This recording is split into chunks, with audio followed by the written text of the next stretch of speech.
Hello my spider friends, we're here today in the shed talking about my adventure to Amsterdam when I was 18. So this was my first ever, no keep off there, this was my first ever like holiday without parents or like a responsible adult to look after me, to make the arrangements. I've got a cat hair in my mouth. My friend had organised everything. She said, do you want to go to Amsterdam? I said yes. Went to see her. We flew from Birmingham and we went to Amsterdam for a long weekend. And I had made the assumption that she'd organised everything because I was used to like going places like with me mum, who's like quite good at organising things. But it turns out that wasn't quite the case. So we arrived in Amsterdam, and this is at the point that we get in the taxi, and I was like, oh, taxi? Because this was a first, because I was used to bus transfers. Excuse me. So we got in a taxi, and she told the taxi driver the name of the hotel that she wanted to go to, and we went. And when we arrived, this is when I discovered she hadn't actually booked a hotel. She was like, no, we can just check in when we get there. I was like, well, what if there's no spaces? What if this? What if that? She was like, no, I'll be fine. It's the place that my friend went and stayed. It's really cheap. So we got to this hotel. It was miles away from the city centre. It wasn't the hotel that a friend had stayed in, and it wasn't very cheap. And she was like, well, we're not staying here. It's too expensive. And I was having, at this point, a massive stress meltdown because I can't just like go with the flow in that way, like going to a foreign country and not having a hotel booked. So we jumped into another taxi, and she just said to the taxi driver, take us to the centre of Amsterdam and take us to a hotel, someplace cheap. So we were taken to the centre of Amsterdam, and we were brought to a hotel called the Winston.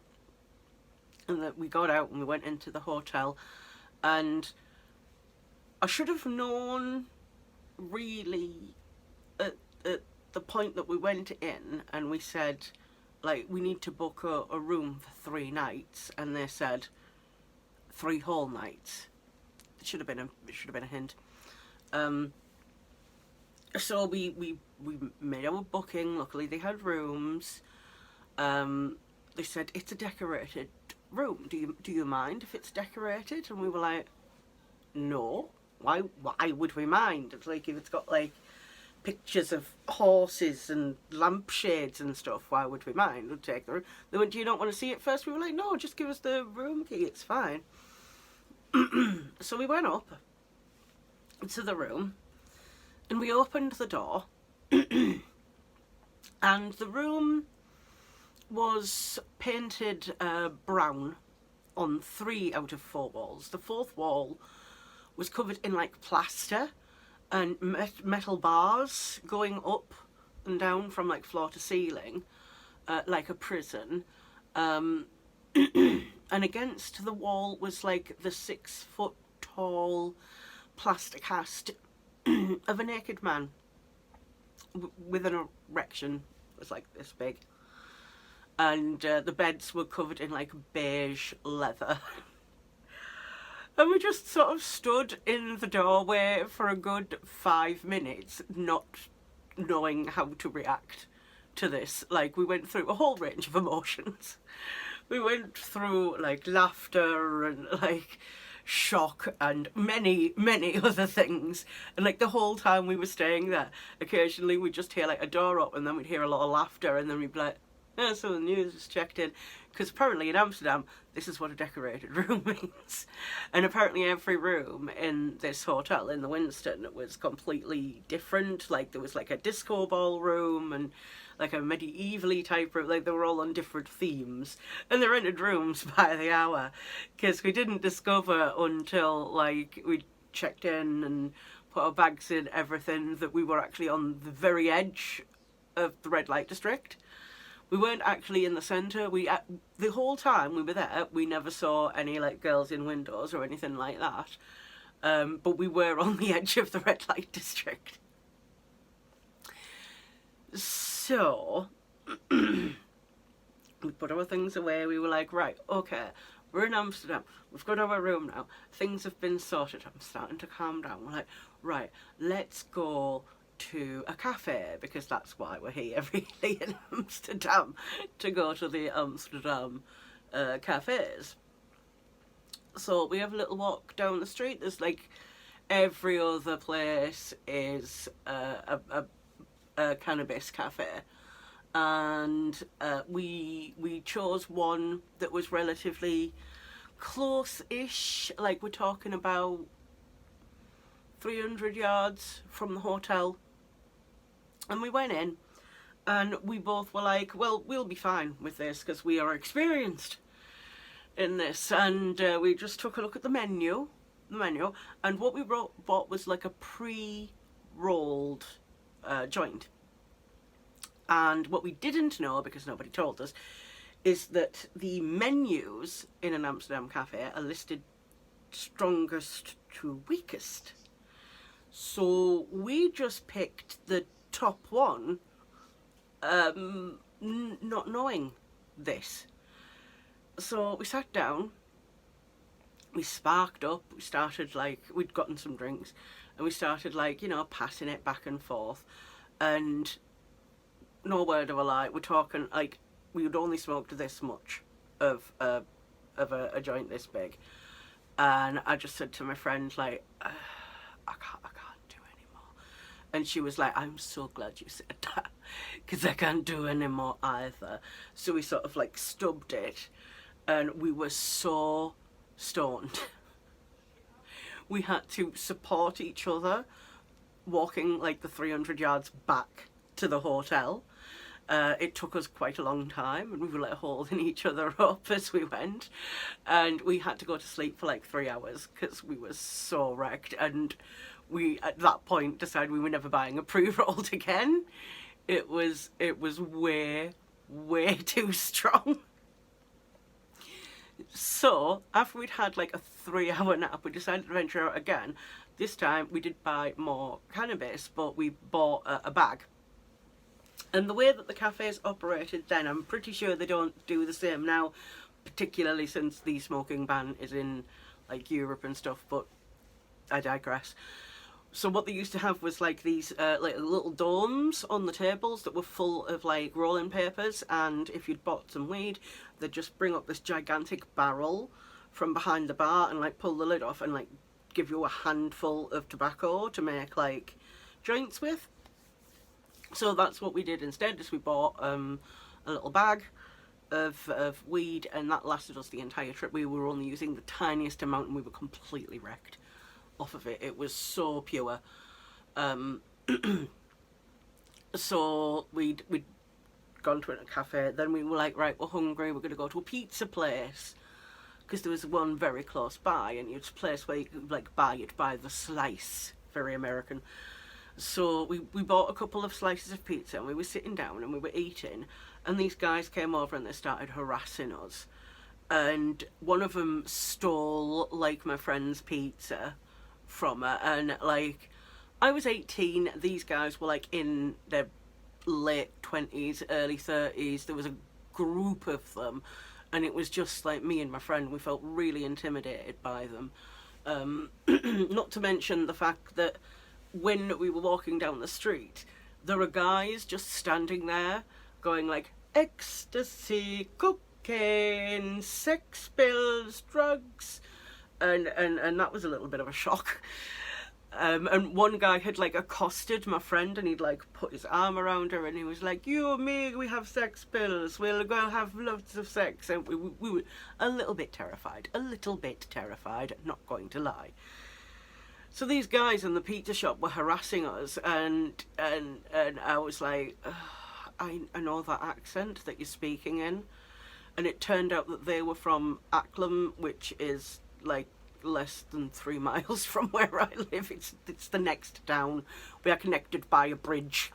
Like, I went all the way to Amsterdam. Well, I went all the way to Birmingham to fly to Amsterdam to be harassed by guys who live right next to me. So we cleared out of there, and we went exploring the city. And we were walking through the canals, and we were counting canals as a way of navigating from the centre of like Damrak Square. And we'd gone about 4 or 5 canals down, and we found like a goth shop where they were selling like goth clothes and festival things. So we were like, we are gothy people. Let's go in there. So we went in, and they didn't speak great English, but they knew what we were asking them, which is, was there a nightclub in the centre of Amsterdam that was like alternative and rock and stuff? So they wrote down the name of the club, which was Korsakov. And they wrote down directions on how to get there. So that evening we went out at what would be a normal time in the UK to go out to a club at the time. I don't think people do this anymore now because I'm old, but you know, we went out for like 10 o'clock and went to this club, and it was a bit of a chew to find, but we did find it. And the club sign was just like a big piece of sheet metal with the word like Korsakov like cut into the sheet metal. And then there was like these doors, and it was like a set of double doors, and there was a doorbell and a little arrow pointing to the doorbell. And we were looking at each other like, oh crap, what are we walking into here? We just had no idea, and we suddenly became even more terrified. So we press the bell, and this bouncer opens the door, and he like looks at us, and then he lets us in, and we go in, and like there's like 3 people in the nightclub apart from the staff. And we were like, oh wow, well, you know, we'll have a drink, the music's kind of the stuff that we like to listen to, that's fine. So the bar person who was serving was already drunk, and it was 10 o'clock. And kept giving my friend, she was like buying like a double vodkas and coke, and she was getting like this much vodka and this much coke, and I was having like rum, and I was getting like this much rum and this much coke. So we were both getting quite drunk quite early, and it wasn't until like 12 o'clock when the club actually started to pick up and people started to go in, and we were like, we're not alone. There are people in Amsterdam who come and listen to this music and want to have a dance. So we started having a really good time, and we were dancing, and there was a song that was very popular at the time, and it's still a classic for me, which is a song by the Bloodhound Gang called Bad Touch. And where I lived, we sort of had like a routine that we would do to Bad Touch, like certain dance moves. And my friend had like visited, because she lived in Birmingham and I lived in like Teesside. She'd come and visited before, and she'd seen us do this dance. So Bloodhound Gang Bad Touch came on, and we went on the dance floor, and we started like doing the dance that we would always do. And my friend sort of knew it, not as well as I did, but she knew the dance. And about halfway through the song, we sort of looked around and noticed that a circle had formed around us, and like all of the native Amsterdam people were like watching us dance, like they'd never seen like someone do like a choreographed routine before in a nightclub. Like I was like, is this just a British? Because everyone else was just doing what I affectionately refer to as the Gothic two-step, which I shall demonstrate for you. Even though I am a disabled person, I can still do the Gothic two-step as a dance. I shall show you it. Let me get to my feet and move my stool.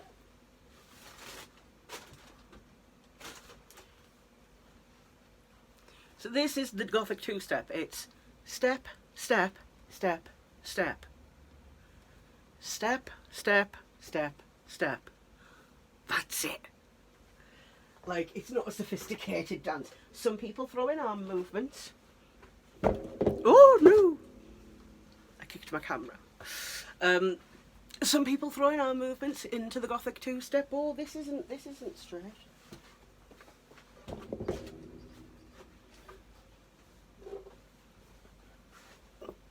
They're throwing our like as they're moving, but that's the gist of it. It's like, you know, step, step, step, step. That's all there is to it, and that's what all of them were doing, was the Gothic two-step. So we were like, oh man, I need to adjust my camera. This is weird that they're all sort of like copying us, but you know, we've taught something, we've spread something internationally. We feel like we've done our part for Britain. So at like 2 in the morning, which is normally the time like big British clubs shut down, I was like, I'm knackered now. My feet were hurting. I had a new pair of new rocks on that hadn't fully broken in. So I was like, can we just go? It turned out that the club was up until 5 AM, so I'm so glad that we didn't stay the entire night. But we went and we went back to the hotel and like completely passed out. And we went to that club every single night that we were there. We liked it. It was a really nice atmosphere. Although when we left on the second night, a little later at 3, we were sat like at the edge of the street waiting for a taxi to go by, even though it wasn't that far. It was like 5 canals back to the hotel. We were just waiting for a taxi to go past, and these 2 blokes sort of like came along, and they saw us like sitting on the like some steps of the corner building, just waiting for for a taxi, sorry, to come past. And this guy just sort of like looked at me and looked at my friend, and looked at me and looked at my friend, and looked at me, pointed to my friend, and said, "How much?" Well, at that point, we freaked out, would be the technical term. We freaked out, and we were just going back to the hotel. So we sort of like scuttled all the way back to the hotel, very drunk, feet hurting, just like, oh, we're not safe. We are not safe. Like, honestly, what we did was completely irresponsible, because like there was no research on what Amsterdam was like. Didn't look up anything. I mean, this was the very early noughties, so the internet wasn't like it is now. There was no TripAdvisor. There was no like thing to tell you like do's and don'ts and stuff. The internet was a wild west. Nobody even used Google back then. That's how primitive it was. Everyone used Ask Jeeves. So we didn't really know that much, and to be honest, the fact that we got away with like not actually being hurt or kidnapped or like assaulted was just a bloody miracle. We basically spent the entire holiday, because the weed was so strong, we basically spent it like stoned the whole time. It was completely like off. Like we spent more money on like munch than we did on anything else. There was a little corner shop, it was just opposite the hotel, and we would go in, we'd get like a big Toblerone, crisps, drinks, bring them back to the hotel and just get wrecked, and then on the night we'd go to the Korsakoff. We did do some other things. We went on a canal boat trip, seeing like all of the sights, you know, like we got to see a great big boat with lots of bicycles on it, and we got to see like the Anne Frank house, and this teeny tiny little slim house that's like really famous in Amsterdam. We thought that was like the easiest way to see some of the sights, and then we knew we only had really time to do one museum, and in the centre of Amsterdam that gave us 2 choices: the Van Gogh Museum or the Sex Museum. And we went to the Sex Museum, and we were having a very jolly time. It was all very funny, like, look at all of these little porcelain peni. Let's look at this ancient pleasure device. And we were having a very good laugh, and we were like, oh, they've got these little, like, you know, like a photo booth. They have these little booths where you could go in and you could pay like €1. Was it euros back then? I can't remember. And you could watch like an old-timey porn film from like the 1900s, you know, like really really old school, and I was really looking forward to doing that. But the last sort of room on the way out was it was the extreme room, and I said to my friend, like, don't go in there. You won't like it. And she's like, no, I'm going in. And I went in with her, and basically she saw a few things, and she was like, I can never watch porn again after seeing this. And I was like, oh, come on, it's like old, like, they're probably just gonna like turn the ankle. She was like, no, I've pawned out. So we left the museum without watching the old-timey porn, which was a bit of a shame, but there you go. And we went to a McDonald's, and I had a hell of a time trying to order a McDonald's in like the early 90s, not speaking a word of Dutch, and the people are not speaking it, and I'm like pointing to signs, desperately trying to get a plain fish fillet. Like, give me a plain fish fillet, please, I'm so hungry. There are other stories from that trip which I'm pretty sure will just get demonetized because they're a bit more risque, shall we say. But I think we shall leave it there. It was one of the best adventures of my life, if looking back on it was quite terrifying. So yeah, that was part of my adventures in Amsterdam. I'd love to go back. I'd love to see some of the things that I didn't get to see. And it was a wonderful trip. It really was, but it did spend most of it absolutely terrified.